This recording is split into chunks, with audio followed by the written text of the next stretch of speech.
CIA மற்றும் Coimbatore MSME next generation சார்பாக அனைவரும் ஓட்டளிக்க வேண்டும் என்ற விழிப்புணர்வை மிக சிறப்பாக செய்து கோவை மாவட்டத்தில் 85% வாக்களிப்பு நடப்பதற்கு நமது எம்எஸ்எம்இ சங்கமும் ஒரு முக்கிய காரணமாக அமைந்தது.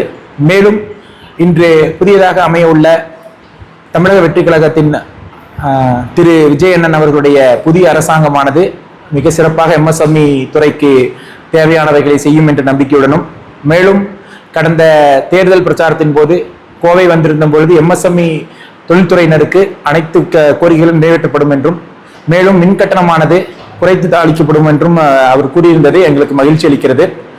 வெற்றி பெற்ற தமிழக வெற்றி கழகத்தினுடைய வேட்பாளர்களுக்கும், திராவிட முன்னேற்ற கழக கூட்டணி வேட்பாளர்களுக்கும், அதிமுக கூட்டணி வேட்பாளர்களுக்கு அனைவருக்கும் எங்களுடைய வாழ்த்துக்களை தெரிவித்தோம். அனைவரும் ஒருங்கிணைந்து தமிழகத்தின் முன்னேற்றம் மட்டுமல்லாமல் கோவையினுடைய தொழில் வளர்ச்சிக்கு ஆனவற்றை செய்து மத்திய அரசுடன் இணக்கமாக செயல்பட்டு கோவைக்கான திட்டங்களை செயல்படுத்தி கோவை விமான நிலைய விரிவாக்கம், கோவை உட்கட்டமைப்பு மற்றும் மின்சார தேவையான அனைத்து விஷயங்களையும் செய்வார்கள் என்று எதிர்பார்க்கின்றோம். புதிதாக அமையவுள்ள தமிழக அரசு மிகப்பெரிய வெற்றிகளை பெற எங்களுடைய கோயம்புத்தூர் எம்எஸ்எம்இ நெக்ஸ்ட் ஜெனரேஷன் மற்றும் சிஐஏ சார்பாக வாழ்த்துக்களை தெரிவித்துக் கொள்கிறோம். இந்த வெற்றியானது தமிழக மக்களால் வழங்கப்பட்டுள்ள வெற்றி. எனவே கடைசி வரை நாங்கள் எதிர்பார்த்த அனைத்து கோரிக்கைகளும் வெற்றிகரமாக செயல்படுத்துவார் என்று தமிழக வெற்றி கழகத்தை நம்புகிறோம். அனைவருக்கும் எங்களுடைய வாழ்த்துக்களை தெரிவித்துக் கொள்கிறோம். நன்றி.